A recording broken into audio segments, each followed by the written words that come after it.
Olá, meu amigo, minha amiga, meu irmão, minha irmã, que faz parte do grupo Mobisa, meu mob amigo, como eu tenho chamado, né?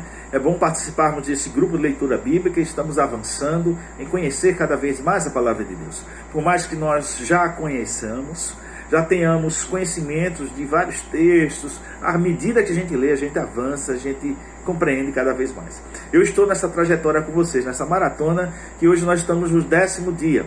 E aí eu creio que nós vamos estar caminhando, vamos chegar lá no 365 dias juntos, e nós vamos dar um glória a Deus pela leitura e pelo aprofundamento do conhecer a Deus. Isso que é muito importante. Eu quero falar um pouquinho, compartilhar nesse segundo vídeo que eu faço para vocês, um pouco dos textos que incomodaram o meu coração. E aí eu vou, na verdade, para Mateus capítulo 5, foi um dos primeiros textos que nós lemos, e ele impactou de certa forma o meu coração pelas provocações, pelos desafios que a palavra de Deus nos exorta. No versículo 28 do capítulo 5, ele já começa dizendo: mas eu lhe digo, qualquer que olhar para a mulher e desejá-la, já cometeu adultério com ela no seu coração. Ou seja, Deus muda o conceito de pecado, não só o pecar agora acontecia a prática, mas a intenção, a intencionalidade, o desejar. De fato, Jesus revela que aquilo é pecado e traz uma informação muito nova para nós e para a sociedade da época também. Pecar não é somente cometer o ato em si, mas pensar também, alimentar os pensamentos, é pecar também. Mas a palavra de Deus vai um pouquinho mais além. Ele diz lá no versículo 29, se o seu olho direito fizer pecar, arranque-o, lance fora. É melhor perder uma parte do seu corpo do que ser todo ele lançado no inferno. E se a sua mão direita o fizer pecar, corte-a e lance-a fora. É melhor perder uma parte do seu corpo do que ir todo ele para o inferno. E aí eu fico pensando nessas dificuldades que nós temos de vencer o pecado. Se nós colocarmos em prática de fato o que o texto está nos falando, será que eu teria essas duas mãos? Será que eu ainda teria a língua? Não é? Será que eu ainda teria os meus ouvidos que ouvem tantas coisas? Muitas vezes coisas que não deveriam ser ouvidas também. A minha boca nem sempre fala coisas que são boas. Muitas vezes eu peco, eu erro também. Se a gente fosse colocar em prática esse texto, e eu comecei a ler esse texto e ver os desafios. E ele continua, lá no versículo 38, ele diz: vocês ouviram o que foi dito, olho por olho e dente por dente. Mas eu te digo, não resistam ao perverso. Espera aí, não é para resistir ao perverso?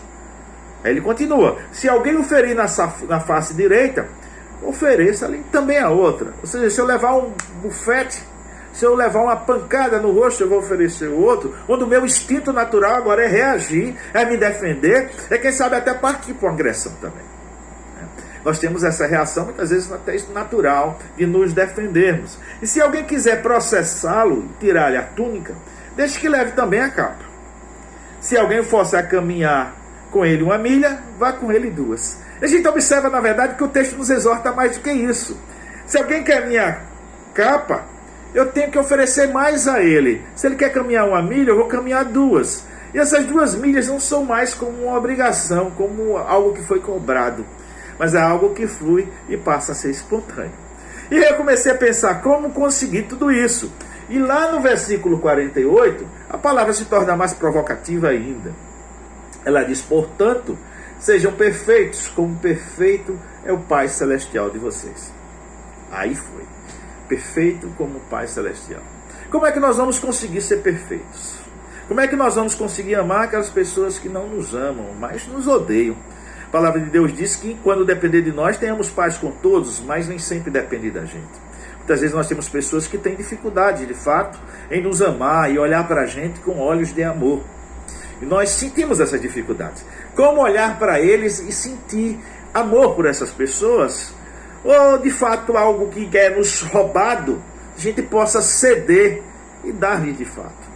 A palavra é desafiadora. E aí a gente vai lá no exemplo de Abraão, que aprende e cresce a cada dia com Deus.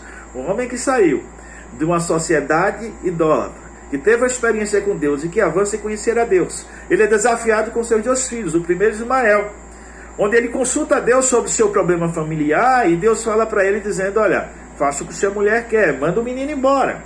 E ele manda, mesmo com o coração triste e pesado, manda Ismael embora.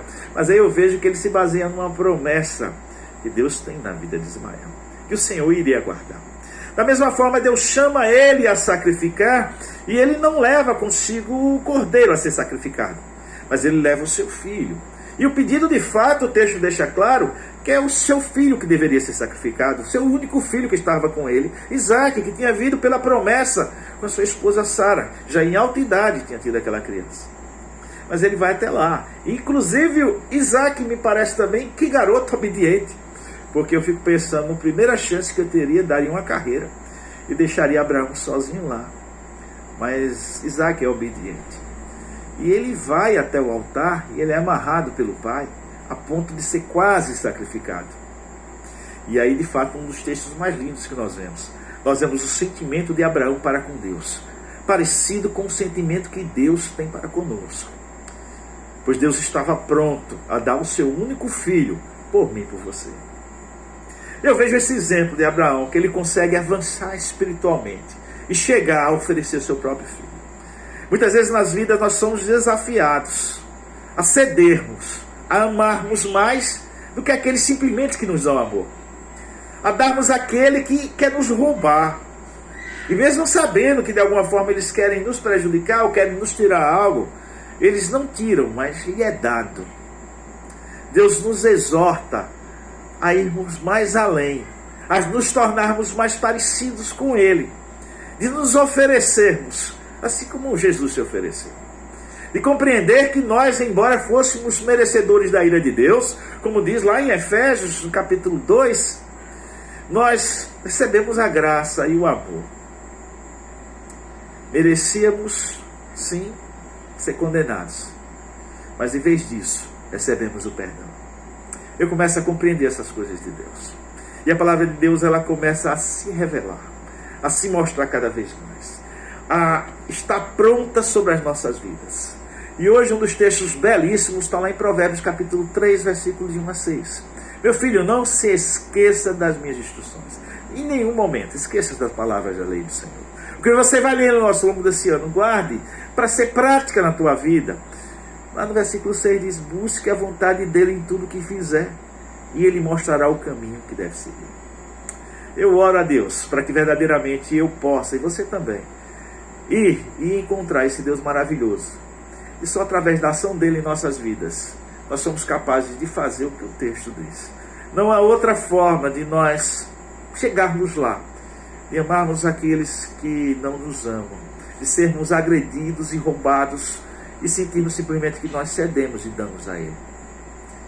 De eliminarmos tantos desejos, tantos mais que nos cercam, somente através da ação do Espírito Santo de Deus. Por isso, a cada momento, a cada instante, na leitura da palavra, deixa o Espírito vivificar a tua vida. Deixa Ele transformar a tua vida. E eu creio que eu e você, nós chegaremos no final do ano mais parecidos com o Pai.